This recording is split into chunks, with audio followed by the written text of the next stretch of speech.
Bank तथा वित्तीय संस्था सम्बन्धी ऐन 2073 मा एसएन को संक्षिप्त रूपरेखाहरू निम्न छ। परिच्छेद 1 मा प्रारम्भिक छ। दफा 1 मा संक्षिप्त नाम, विस्तार र प्रारम्भ छ। दफा 2 मा परिभाषा। त्यसैगरी परिच्छेद 2 मा बैंक तथा वित्तीय संस्था संस्थापना सम्बन्धी व्यवस्था। दफा 3 मा बैंक तथा वित्तीय संस्थाको संस्थापना। दफा 4 मा बैंक तथा वित्तीय संस्थाको संस्थापना गराउनु पूर्व स्वीकृति लिनुपर्ने। दफा 5 मा विदेशी लगानीमा बैंक तथा वित्तीय संस्था स्थापना गर्नु पूर्व स्वीकृति लिनुपर्ने। दफा 6 मा बैंक तथा वित्तीय संस्थाको शाखा कार्यालय खोल्नु पूर्व स्वीकृति लिनुपर्ने। दफा 7 मा पूर्व स्वीकृति दिन इन्कार गर्न सक्ने।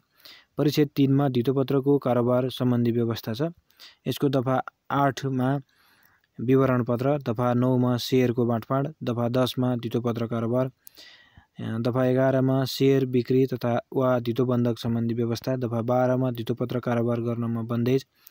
दफा 13 मा बैंक तथा वित्तीय संस्थाले आफ्नो सेयर आफैले खरिद गर्न नसक्ने। त्यसैगरी परिच्छेद 4 मा छ सञ्चालक समिति र कार्यकारी प्रमुख सम्बन्धी व्यवस्था। दफा 14 मा सञ्चालक समितिको गठन। दफा 15 मा सञ्चालकको पदावधि। दफा 16 मा सञ्चालकको योग्यता। दफा 17 मा स्वतन्त्र सञ्चालकको योग्यता। दफा 18 मा सञ्चालकको अयोग्यता। दफा 19 मा सञ्चालकको पदमा बहाल रहन नसक्ने अवस्था। दफा 20 मा संवैधानिक पद धारण गरेको व्यक्तिको सम्बन्धमा। दफा 21 मा सञ्चालक समितिको बैठक। दफा 22 मा सञ्चालक समितिको काम, कर्तव्य र अधिकार। दफा 23 मा सञ्चालकको जवाफदेही र उत्तरदायित्व। दफा 24 मा सञ्चालकको विवरण लिनुपर्ने।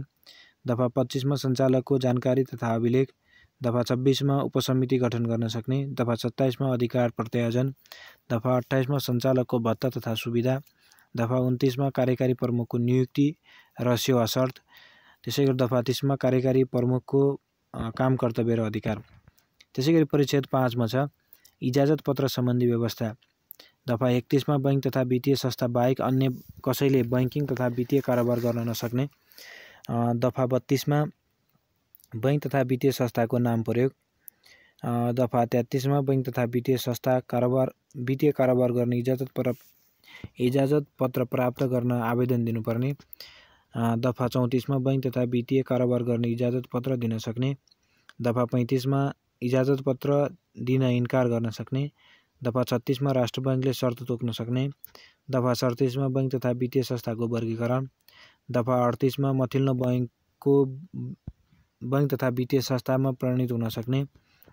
दफा 39 मा सूची प्रकाशन गर्नुपर्ने।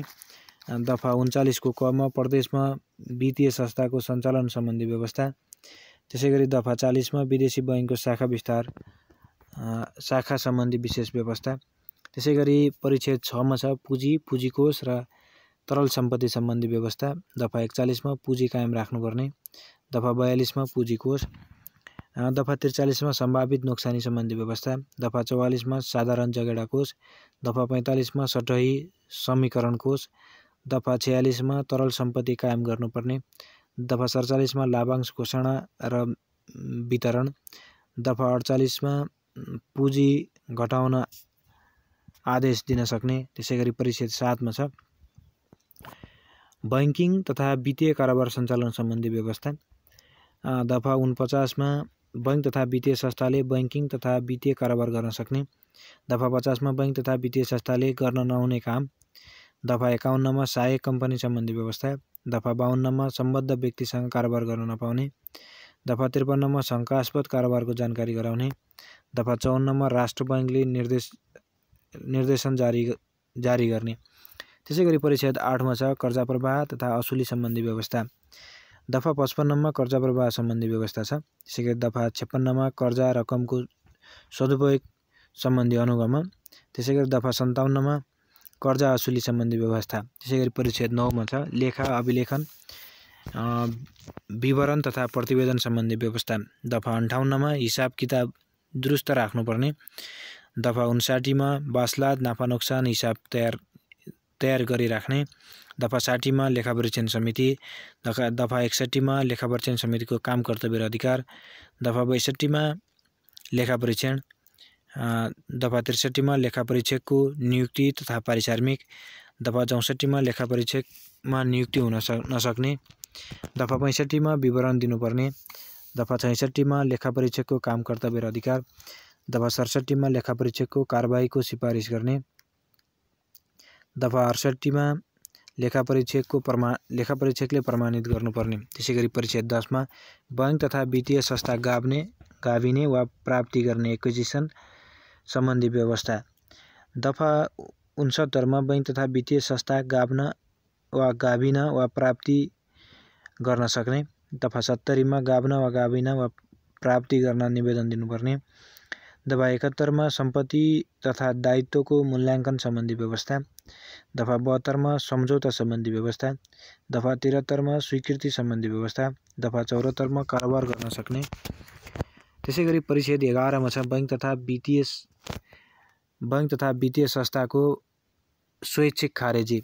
दफा 75 मा बैंक तथा वित्तीय संस्थाको स्वैच्छिक खारेजी। दफा 76 मा स्वैच्छिक खारेजीको प्रारम्भ। दफा 77 मा दायित्वमा असर नपर्ने। त्यसैगरी परिच्छेद 12 मा बैंक तथा वित्तीय संस्थाको बाध्यात्मक खारेजी।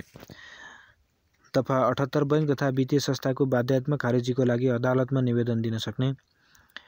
दफा 79 मा बैंक तथा वित्तीय संस्थाको बाध्यात्मक खारेजी हुन सक्ने व्यवस्था। दफा 80 मा कारोबार स्थगन हुने। दफा 81 मा लिक्विडेटर नियुक्ति। दफा 82 मा लिक्विडेटरको काम कर्तव्य र अधिकार। दफा 83 मा खारेजी सम्बन्धी आदेशको अभाव। दफा 84 मा सम्पत्ति तथा दायित्वको लगत। दफा 85 मा कारोबार अन्त्य गर्न सक्ने।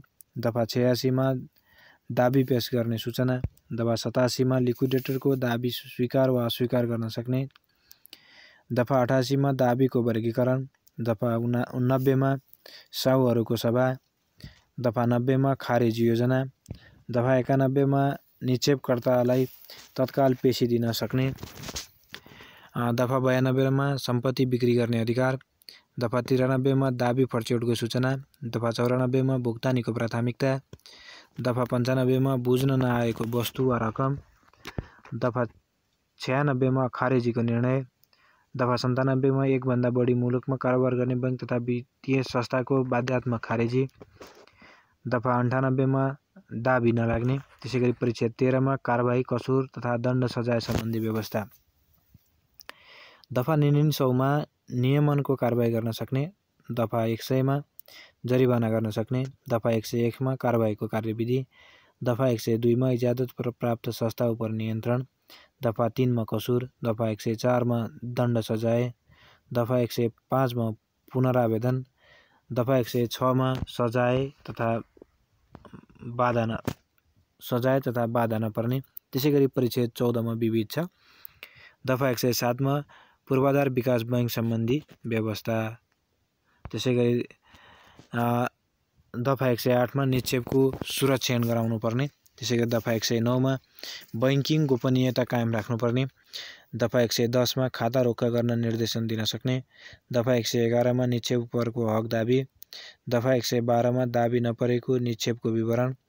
दफा 113 मा निक्षेप भरि भराउ वा जफत गर्न सक्ने।